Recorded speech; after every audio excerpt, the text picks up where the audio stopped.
यार गुलशेर, अब इसमें सेशन में भी कोई ज्वाइन नहीं कर रहा। क्या बताओ, क्या कह सकते हैं। ये स्टूडेंट्स को हुआ क्या है यार? हालांकि मैं इस मामले में बड़ा सीरियस हूँ। जो स्टूडेंट्स क्लासेस लेते हैं उनको मैं फेवर दूंगा। ये अहमद कौन है? सर पता नहीं। अच्छा खैर, तो जो लोग क्लासेस लेते हैं उनको मैं फेवर दूंगा इस तरह कि मैं ये चीज़ कंसीडर करूंगा कि अगर उन्होंने लिखा कुछ सही चीज़ें हैं और मतलब आउटपुट सही नहीं आई या कुछ इस तरह चीज कहीं कहीं छोटी मोटी मिस्टेक्स हो गई हैं, तो मैं कोशिश करूंगा कि उनको थोड़ा अगर ग्रेड बनता है तो बना दूं। ठीक है, तो आप लोग भी कोशिश करें क्लासेस लेने की। सर मैं तो सारे ले रहा हूँ। हाँ, आप तो लेते हो, बाकियों को भी बताओ। अच्छा, ज्वाइन की क्यूरी हमने कर ली है। नेक्स्ट है इंक्लूड्स। इंक्लूड की क्यूरी पहले हम करके देखते हैं, फिर उसके बाद मैं बताऊंगा ये क्यों यूज करते हैं, क्या है इसमें फर्क वगैरह जो भी है।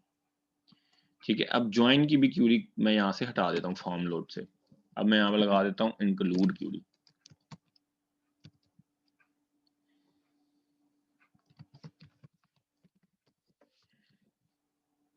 और इंक्लूड क्यूरी का मेथड नीचे बना देता हूँ, प्राइवेट वॉइड। आपने जो भी मेथड चलाना है आप उसको एक मेथड को यहाँ पे लिख के चलाना है। ठीक है, मैंने सारे नीचे बना के ये प्रोजेक्ट जब अपलोड कर दूंगा तो इनमें से सिर्फ उसको अनकमेंट करना है जिसको आप चला के देखना चाहते हैं। ठीक है,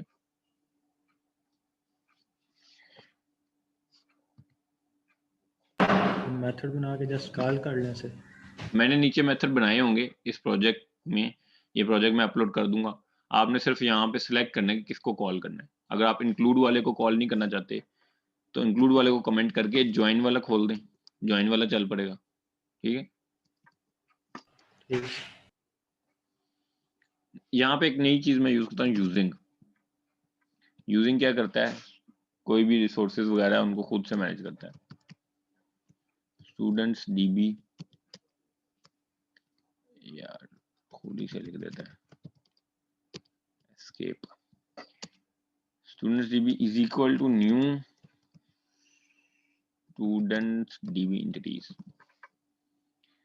ठीक है,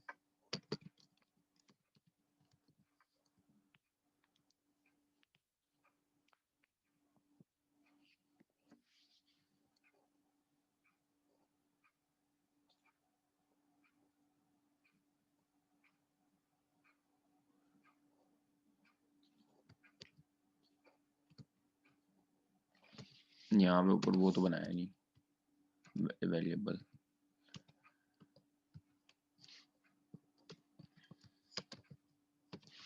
ठीक, अब मैं यहाँ पे लिस्ट उसी तरह गेट करता हूँ स्टूडेंट की जैसे पहले गेट करता था। Students list is equal to students DB dot students. ठीक है, स्टूडेंट्स अगर टू लिस्ट करूंगा तो वो सिंपली आ जाएगी, हमारे मेरे पास सारी लिस्ट आ जाएगी जैसे हमेशा मैं ये करता था काम। लेकिन मैं यहाँ पे इंक्लूड लगा देता हूँ, डॉट इंक्लूड। और इंक्लूड किसको करना है, उसका नाम है कोर्सेज डॉट। अब करता हूँ टू लिस्ट। ठीक है,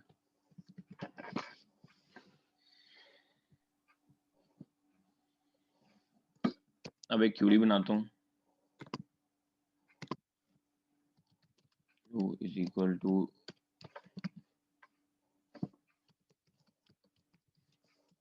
जो भी ब्रैकेट के अंदर है उसको टू लिस्ट कर दूंगा। अब ब्रैकेट के अंदर क्या है, ब्रैकेट के अंदर मैं लिखता हूँ from P in students list select new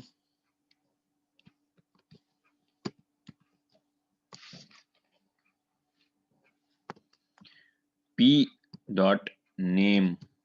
ये एज इट इज आ जाएगा, स्टूडेंट का नेम मुझे चाहिए, स्टूडेंट्स लिस्ट है। दूसरी चीज कोर्स, ये वेरिएबल बना लेता हूँ जैसे ऊपर बनाया था कोर्स नेम का। अच्छा, अब यहाँ पे मुझे चाहिए कि p डॉट कोर्सेस स्टूडेंट क्योंकि इंक्लूड कर दिया कोर्सेज मैंने स्टूडेंट्स में, ये यहाँ पे, तो मैं डायरेक्टली स्टूडेंट के वेरिएबल पी से कोर्सेज उठा सकता हूँ, ठीक है। डॉट उसके ऊपर सेलेक्ट भी लगा सकता हूँ, ये सिलेक्ट ऑपरेशंस जितने भी क्यूरीज में होते हैं सिलेक्ट वगैरह के, वो सब यहाँ पे अवेलेबल होते हैं, ठीक है। सिलेक्ट, और यहाँ पे लेमडा फंक्शन की तरह एक प्रोवाइड करता हूँ एक्स, यानी कि कोई भी एक्स की वैल्यू है वो एक्स डॉट नेम, ठीक है। जो भी कोर्स है वो इस एक्स में लोड हो जाएगा, और उस कोर्स का नेम बेसिकली मुझे चाहिए एक्स डॉट नेम, ठीक है। तो वो मैंने डाल दिया कि सेलेक्ट क्या करना है, सिर्फ नेम कोर्स का, ठीक है। लेकिन एक स्टूडेंट के मल्टीपल कोर्सेज हैं, जैसे हमने थोड़े पहले देखा भी था कि जो इमरान स्टूडेंट है ये वाला जिसका आईडी 1 है, इसके यहाँ पे मल्टीपल कोर्सेज हैं, वीपी और एमपीएल, 2 कोर्सेज हैं इसके। तो ये 2 कोर्सेज को मैं कैसे एक वेरिएबल में डालूं, तो इसके लिए मैं यहाँ पे क्या करता हूँ, स्ट्रिंग डॉट ज्वाइन एक फंक्शन है कि जितनी भी स्ट्रिंग्स हैं उनको ज्वाइन कर दें आप, और ज्वाइन करके बीच में क्या डालना है, कोमा, ठीक है। और ये आगे कोमा, दूसरा पैरामीटर ये स्ट्रिंग्स, ठीक है। तो p dot courses dot select जो है जितने भी कोर्सेज मुझे रिटर्न करेगा उन सब के बीच में कोमा डाल के स्ट्रिंग डॉट ज्वाइन मुझे देगा इस कोर्स के वेरिएबल में, ठीक है। अब मैं यहाँ पे लिखता हूँ data grid view dot data source, और डाटा सोर्स में मैं उसी तरह क्यू सेट कर देता हूँ। इसको चला के देखते हैं अब क्या होता है, किस तरह का व्यू आता है। ये आप देख रहे हैं कि मैंने 2 ही वेरिएबल सिलेक्ट न्यू में डाले थे, एक नेम स्टूडेंट का नेम और दूसरा कोर्स, स्टूडेंट का नेम इमरान खुरम है और कोर्स इस तरह मैंने डाले थे कि ज्वाइन करने हैं बीच में कोमा डाल के, ठीक है। तो जितने भी कोर्सेज थे वीपी कोमा एमपीएल वो इस तरह कोमा सेपरेटेड आ गए, समझ आई। जिसका जिसका कोर्स नहीं वो भी ये एक्सेप्ट कर रहा है। हाँ जी, क्योंकि इंक्लूड्स है ना, ये उस तरह का ज्वाइन नहीं है, इनर ज्वाइन की तरह की चीज नहीं है। जिसका नहीं है उसका भी उसने वैसे ही खाली छोड़ दिया। Okay sir. ठीक है, अब आप बताएंगे, आप ये बता सकते हैं कि यार स्टूडेंट के कोर्सेज तो मैं ज्वाइन से भी गेट कर रहा था, फिर ये इंक्लूड मैंने क्यों यूज किया है। एक सेकंड रुकिएगा, मैं जरा कॉपी कर लूं। इसका थोड़ा सा समझाने के लिए मैंने कुछ डिफरेंस यहाँ पे लिखा है स्लाइड में, कि इंक्लूड जो है वो आपको इस तरह की फॉर्म रिटर्न करता है कि स्टूडेंट, कस्टमर को आप समझ लें स्टूडेंट है, ठीक है। स्टूडेंट 1 और उसके सारे कोर्सेज, कोर्स 1 कोर्स 2, ठीक है। फिर स्टूडेंट 2 उसके सारे कोर्सेज, कोर्स 1 कोर्स 2। फिर स्टूडेंट 3 उसका अगर कोई कोर्स नहीं है तो वो वैसे ही, ठीक है। इस तरह का एक व्यू रिटर्न करता है हमारे पास, एक इस तरह की चीज होती है। जबकि जो ज्वाइन है वो हमें ऑर्डर्ड पेयर रिटर्न करता है, कॉमा सेपरेटेड ऑर्डर पेयर्स, समझ लें आप, ठीक है। ऑर्डर पेयर का मतलब क्या है, customer 1 comma order 1, customer 1 comma order 2, यानी कि जो इमरान खुर्रम था, ठीक है, उसके 2 रोज उसने रिटर्न किए थे। समझ आई ये बात। अभी मैं आपको एक इसको डिफरेंस रन करके दिखाता हूँ। सर समझ आ गई, पहले उसमें डबल नेम्स उसने जी हाँ, कोर्स अलग अलग शो कराए थे। हाँ एक बार इसको मैं बता भी देता हूँ ताकि किसी को ना समझ आए। अगर अगर ये इमरान खुर्रम ने, ठीक है, इसके कोर्सेज कॉमा सेपरेटेड आ गए एक ही रो में, ठीक है। लेकिन जब मैं ज्वाइन वाली क्यूरी चलाता हूँ,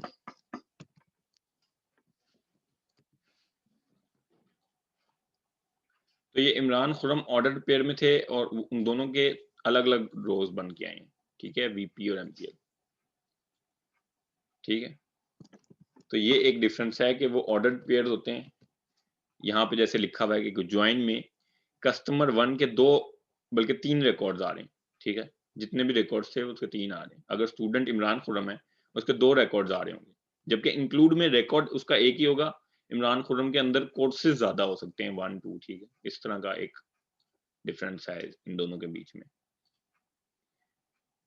अच्छा, अब अभी तक हमने सिलेक्ट की ही क्यूरी देखी है डिफरेंट तरीकों से, ज्वाइंस के साथ, इंक्लूड्स के साथ।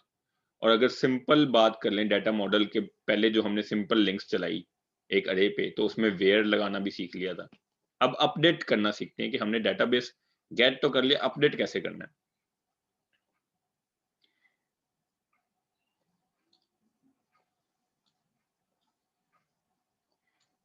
यहां पे मैं एक काम करता हूं, एक टेक्स्ट बॉक्स लगाता हूं।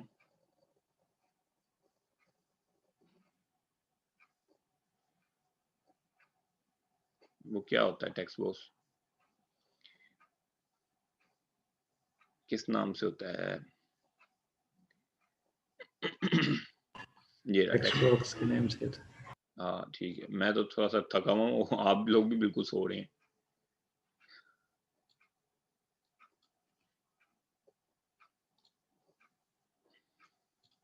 सिर्फ एक गुलछेल थोड़ा सा जाग रहा है। ठीक है, टेक्स्ट बॉक्स और बटन।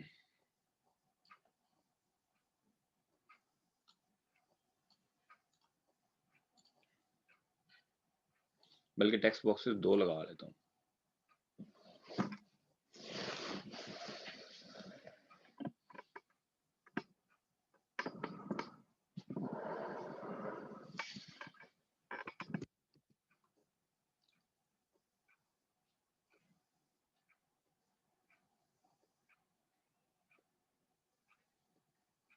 फिर साथ लेबल भी लगाना पड़ेगा, यूजर को कैसे पता कि कौन सा टेक्स्ट बॉक्स किस लिए। सर एक एक्सट्रैक्ट करने के लिए और दूसरे में अपडेट करने के लिए।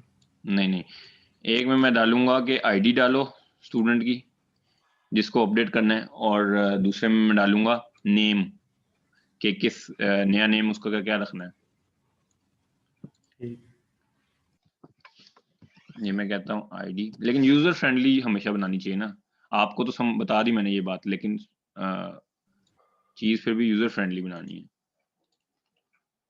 जी जी सर।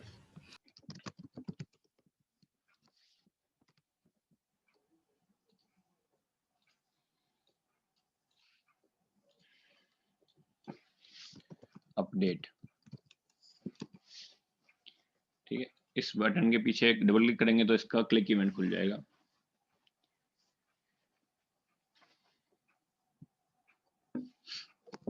अब मैं यहाँ पे लिखता हूँ links entity data model dot, उसी तरीके से students DB entities, student DB is equal to new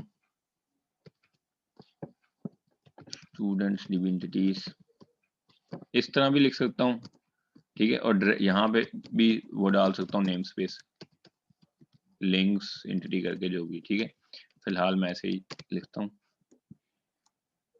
अच्छा, अब मैं स्टूडेंट डीबी से गेट करूंगा एक सिंगल रिकॉर्ड, सिंगल डायरेक्टली नहीं आएगा, यहाँ पे लिखना पड़ेगा पहले स्टूडेंट्स। ठीक है, सारे स्टूडेंट्स, और फिर यहाँ पे देख सकते हैं सारा कुछ है, ग्रुप बाय है, इंक्लूड है, ज्वाइन है, मर्ज है, काफी मतलब मेथड्स हैं जो आप एसक्यूएल में यूज करते हैं। मैं यहाँ पे लगाता हूँ सिंगल, और सिंगल में क्राइटेरिया दूंगा कि कौन सा स्टूडेंट चाहिए मुझे, स्टूडेंट, और उसी तरह दूंगा लैम्डा फंक्शन की तरह कि ऐसा स्टूडेंट के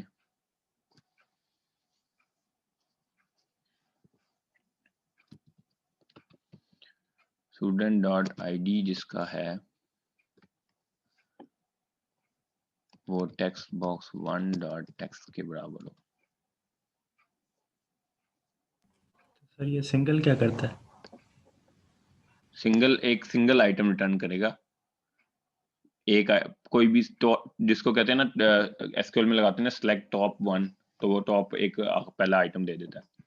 तो ये सिंगल क्या करता है, एक आइटम दे देता है। अगर आप बीच में कोई क्राइटेरिया दे दें तो वो उस क्राइटेरिया के मुताबिक एक आइटम दे देगा। यहाँ मैं सही। पार्स भी कर लूँ इसको, क्योंकि ये टेक्स्ट बॉक्स है int 32 dot parse, text box string देता है क्योंकि, तो इस कंपैरिजन नहीं हो रहा, अब कंपैरिजन हो रहा है। ठीक है, अच्छा ये एक स्टूडेंट मुझे देगा, उस स्टूडेंट को मैं सेव कर लेता हूँ एक स्टूडेंट std वेरिएबल में। ठीक है, इस क्राइटेरिया से जो भी स्टूडेंट आया उसको std में सेव कर लिया। std.name मैं अब अपडेट करना है तो नया नाम किसमें है, टेक्स्ट बॉक्स 2 में, डॉट टेक्स्ट, ठीक है। और फिर उसके बाद मैं सिंपली क्या करूंगा, student db dot save changes. अब इसको रन करके देखते हैं क्या होता है। अपडेट की क्यूरी से भी हो सकता है। जाहिर है क्यूरीज से तो हो सकता है सारा कुछ, लेकिन ये लिंक्स में किस तरीके से ऑब्जेक्ट की तरह इसको कैसे डील करते हुए करना है ये मैं बता रहा हूँ ना। अब फॉर एग्जाम्पल मेरा स्टूडेंट 2 है, बल्कि 3 ले लेते हैं। 3 स्टूडेंट का मैं नाम अपडेट करता हूँ और उसका नाम मैं रख देता हूँ अली। अपडेट पे क्लिक करूंगा, एरर, लिंक्स टू क्यूरीज वो कह रहा है मेथड 30x32 की कन्वर्जन वाला मेथड नहीं सपोर्ट करता। तो हम यहाँ पे इस सिंगल के अंदर int 32 डॉट पार्स नहीं कर सकते, हमें ये करना पड़ेगा id इज इक्वल टू, ये करके देखते हैं।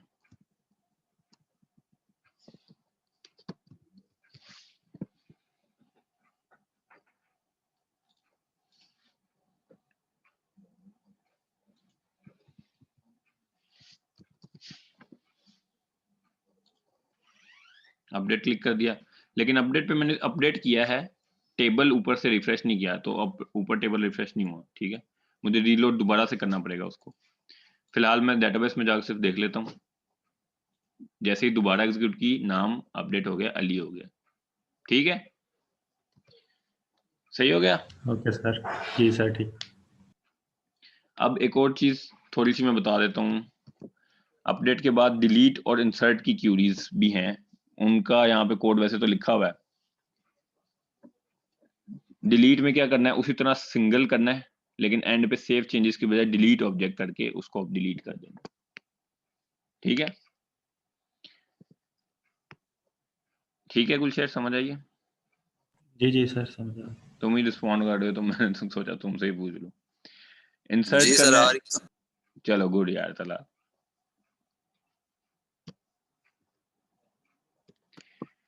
इंसर्ट कैसे करना है, इंसर्ट करने के लिए आप student stn is equal to new student करेंगे, stn.id22 एंड नेम भी सेट कर दिया, जो ईमेल और फीस भी सेट कर सकते हैं, जो भी आपके एट्रीब्यूट्स हैं वो सेट कर सकते हैं। फिर उसके बाद जो ये स्टूडेंट db का वेरिएबल है, डॉट ऐड टू स्टूडेंट्स करेंगे तो वो ऐड कर देगा, और एंड पे सेव चेंजेस करने हैं, ठीक है। इंसर्ट इस तरह करना है। सर हम दूसरे नहीं एट्रीब्यूट देते तो उन्हें नल कर देगा? हाँ जी, उसको नल कर देगा। और अगर आपने डेटाबेस में ये सेट किया है यहाँ पे एसक्यूएल सर्वर में कि ये एट्रीब्यूट नल नहीं हो सकता, तो तब एरर देगा। फिर एरर हमें जनरेट कराना पड़ेगा ऑटोमेटिकली? एरर थ्रो करेगा, खुद ही एक्सेप्शन थ्रो करेगा, जैसे अभी 2 मिनट पहले इसने की थी, ठीक है। ठीक है, क्लियर है, या फिर ये करवा दूं इंसर्ट और डिलीट? वैसे कोड यहाँ पे लिखे हुए हैं, नहीं सर, ओके कर लेंगे।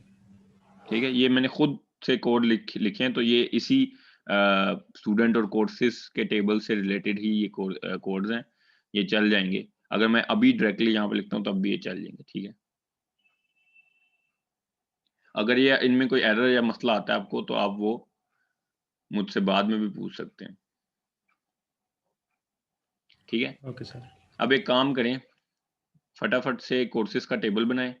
स्टूडेंट्स का टेबल तो होगा पहले से आपके पास, और ये क्यूरी सिलेक्ट की सिंपल जो है ये चला के मुझे दिखाएं। डाटा ग्रिड व्यू लगाएं फ्रंट एंड पे, एंटिटी डाटा मॉडल ऐड करें, और ये सिलेक्ट की क्यूरी चला के दिखाएं। कोड लगा दूं या यहाँ से ठीक है? सर कोड लगा।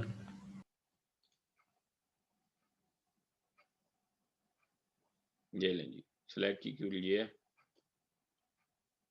फॉर्म लोड पे ये मेथड इस तरह कॉल कर लें सिलेक्ट वाले का, और ये मॉडल ऐड करना ना भूलिएगा, ठीक है। जल्दी से करके मुझे बताएं।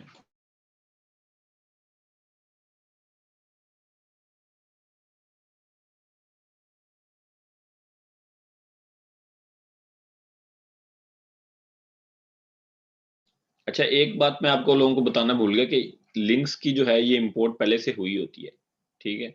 सब क्लासेस वगैरह जो भी आप बनाते हैं उसमें यहाँ पे system डॉट लिंक्स हुआ होता है, इसलिए हमें कुछ इंपोर्ट नहीं करना पड़ता, यूजिंग नहीं करना पड़ता, ठीक है। तो ये अगर आप रिमूव करेंगे तो एरर आएगा, ठीक है। तो ये देख लीजिएगा कि ये इसमें होता है, ठीक है, system डॉट लिंक्स में।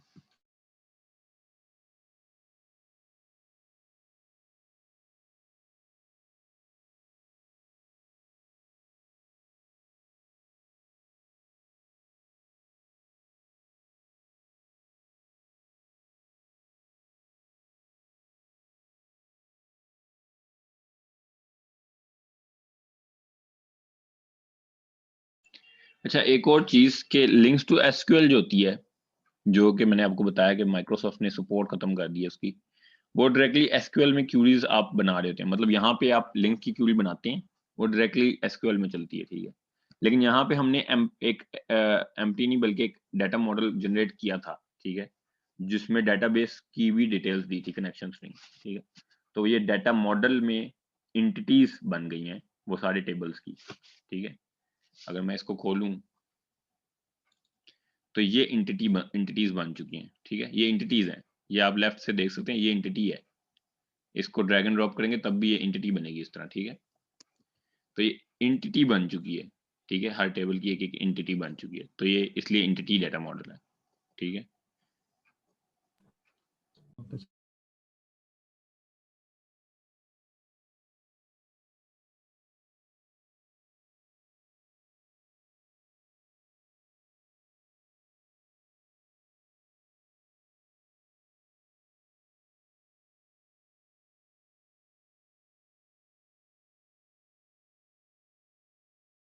सर ये फर्स्ट वाला मैंने कर लिया, मैं आपको दिखा दूँ? जी दिखा दूँ।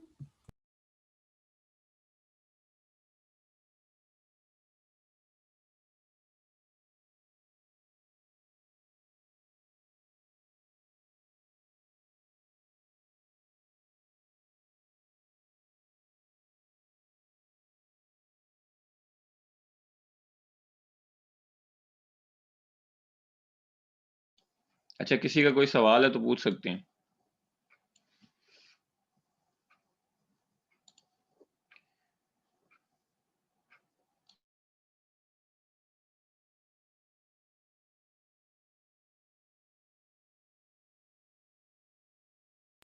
सर ये मैंने फर्स्ट वाला कर लिया, मैं आपको दिखा दूँ? जी हाँ, दिखा दें, 1 मिनट।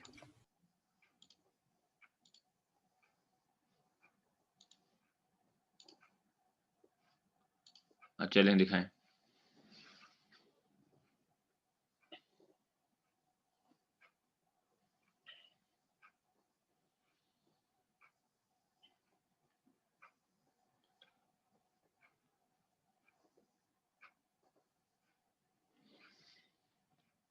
Good, nice.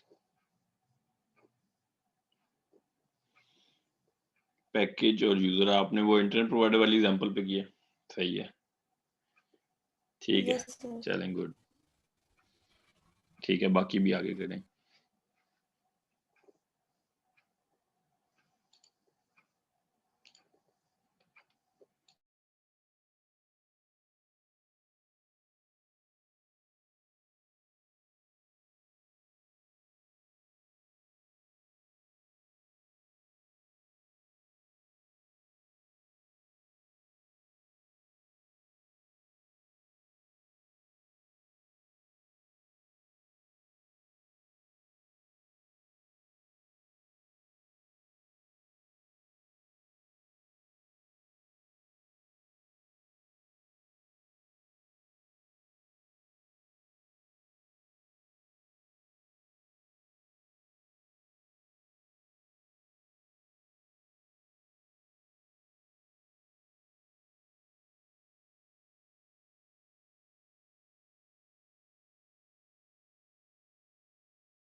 आप लोगों की मंडे को 12 से 1:30 बजे वाली स्लॉट फ्री होती है?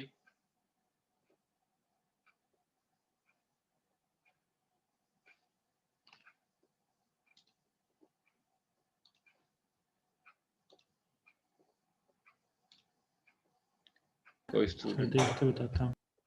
क्या? मैं सर देख के बताता हूँ। अच्छा,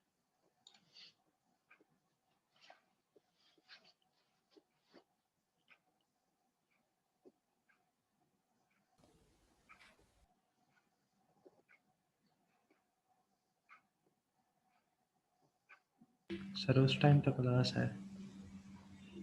मंडे को किस टाइम क्लास नहीं है मॉर्निंग में? सर सेकंड और fourth slot free.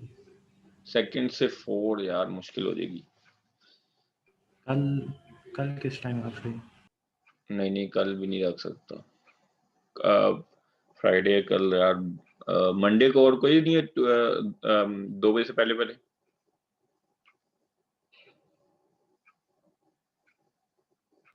Sir second slot है। कौन सी? कितने बजे? 10:30 से 12।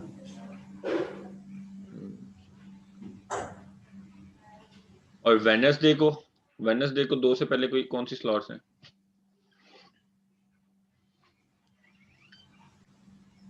वेडनेसडे को सेकंड स्लॉट या 10:30 से 12। अरे यार, बाकी सारे टाइम पे आप लोग बिजी हो। तो ये शाम को रखी जा सकती हैं क्लासेस? नो सर, वेडनेसडे को second and third slot free है, शाम को ना रखें। सेकंड और थर्ड की कौन सी स्लॉट्स हैं? एक तो ये होगी 12 बजे तक है जो 10:30 से, यस सर। और थर्ड 12 से 1:30 बजे वाली भी फ्री है। जी सर। जी सर। चलें ठीक है, वेडनेसडे को देखता हूँ, अगर मैं ले सका तो आपको बता दूंगा 1 या 2 दिन पहले। ठीक है, फिर वो एक क्लास रख लेंगे।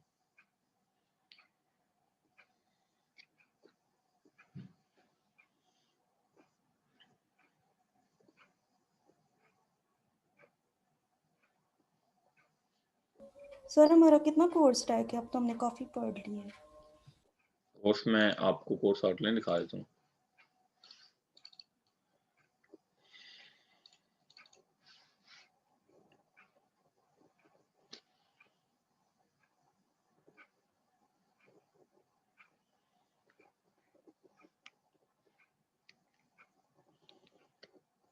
असेंबलीज वाला एक टॉपिक है जो कि कंसेक्टिव पढ़ाना चाहता हूँ मैं, कि एक ही वीक में उसको मैं पढ़ाऊँ। 2-3 जो टॉपिक्स हैं असेंबली से रिलेटेड, इसलिए वो मैंने आज शुरू नहीं कराया। मैंने जंप किया लिंक्स के लिए। हमने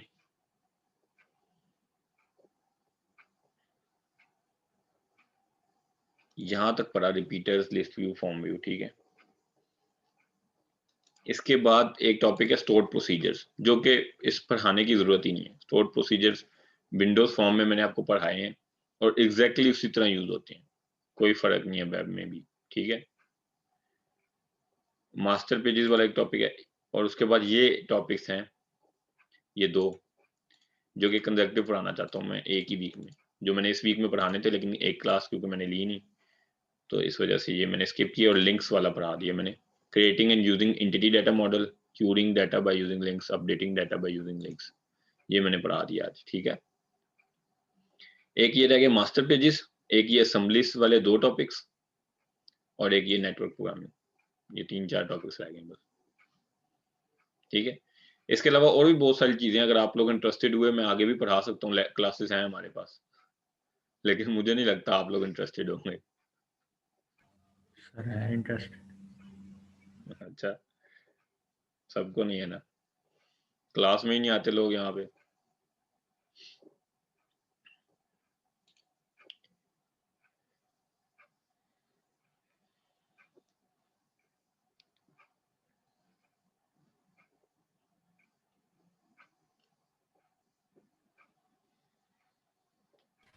सर जो बाइट की एरे होती है वो कलेक्शन में कंसीडर होती है या नहीं, जिसमें हम इमेजेस स्टोर कराते हैं? बाइट एरे कलेक्शंस में होती है, शामिल तो होती है क्योंकि एरे तो है। यस।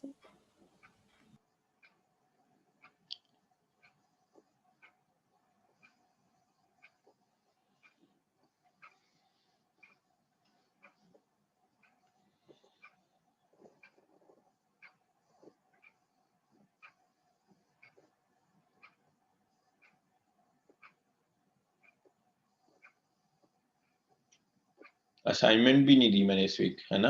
एक असाइनमेंट भी दे देता हूँ आज। लास्ट कौन से एजेक्स में से दी थी? चलें एक आसान सी असाइनमेंट दे देता हूँ जो आप अपनी मर्जी से कर लें, ठीक है?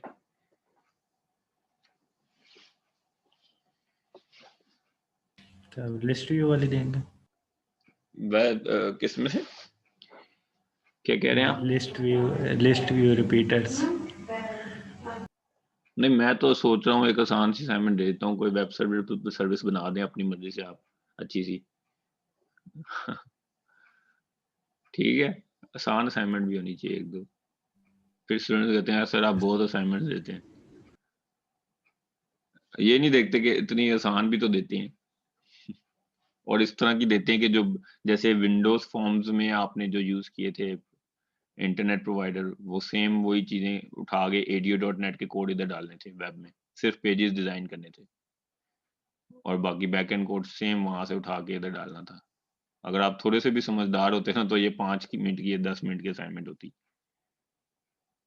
ड्रैग एंड ड्रॉप में सिर्फ टाइम लगता। ज्यादातर असाइनमेंट्स मैंने आसान करने की कोशिश की है, आप लोगों ने खुद उनको मुश्किल किया है। सर ये जो आपने सारे हमें क्यूरीज कराई है ये वेब में भी सेम ही होगा या थोड़ी बहुत चेंजेस करनी पड़ेगी? किस में सेम होंगी?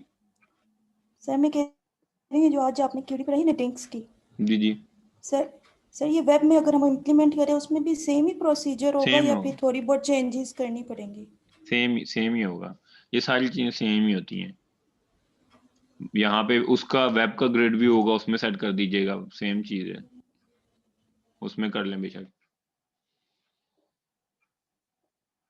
जिस तरह ADO.NET सेम है वेब में भी और विंडोज फॉर्म में भी, उसी तरह ये भी सेम है।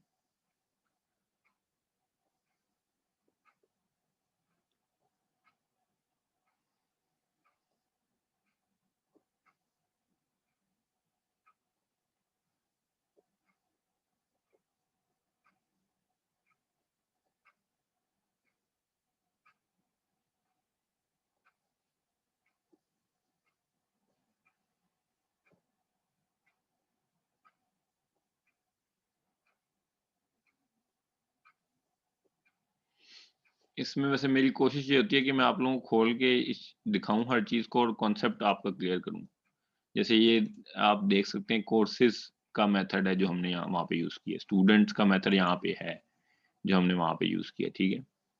तो यहाँ पे सारे मेथड्स हैं जो हम यूज कर रहे हैं। ऐड टू कोर्सेज मैंने आपको बताया, इंसर्ट जब करेंगे तो स्लाइड में लिखा हुआ है ऐड टू स्टूडेंट्स करेंगे, ठीक है? तो ये सारे मेथड यहाँ पे हैं, ये एंटिटीज हैं, कोर्स की एंटिटी है, क्लास यानी कि जो बनी हुई है कोर्स की। ये जैसे हम यहाँ पे ये बनाते हैं, ये स्टूडेंट यहाँ पे लिखा है हमने, ये क्लास है तो तभी यहाँ पे लिखा है ना जेनेरिक में, तो ये क्लास यहाँ पे है कोर्स की, इसी तरह नीचे स्टूडेंट की है, ठीक है? एंटिटी टाइप एट्रीब्यूट भी सेट हुआ है कि इसका डेटाबेस नेम ये होगा।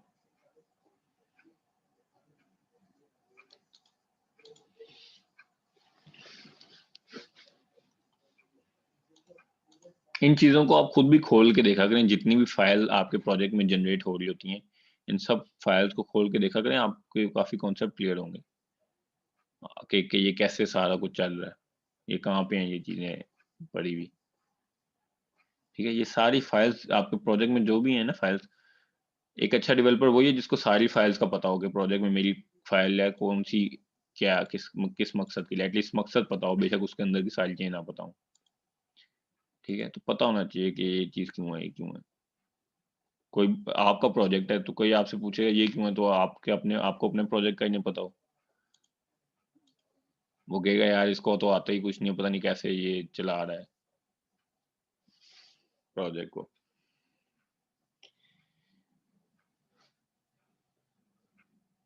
इसलिए जब भी मैंने आपको विंडोज फॉर्म्स या वेब फॉर्म्स बनवाए तो सारी पहले फाइल्स खोल के दिखाएं कि ये क्या है, ये क्या है, और उसके बाद अब जो भी कोई नई फाइल ऐड करवाता हूँ उसको मैं दिखाता हूँ ये इसलिए है। ठीक है, तो ये आपको पता होना चाहिए, ये चीज़ें अच्छी प्रैक्टिस होती है।